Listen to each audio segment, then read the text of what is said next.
para proclamar una vez más tu señorío, para proclamar tu nombre.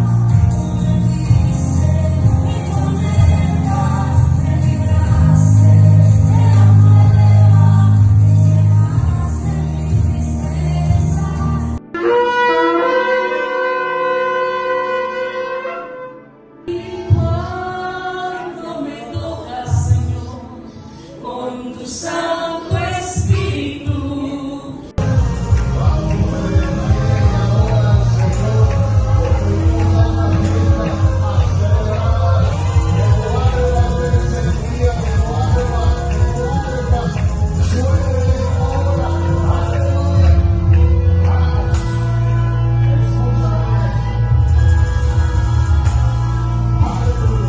Sobre él reposará y morará el Espíritu de Dios, Espíritu de sabiduría y de entendimiento, Espíritu de consejo y de poder, Espíritu de conocimiento y de temor a Yahweh.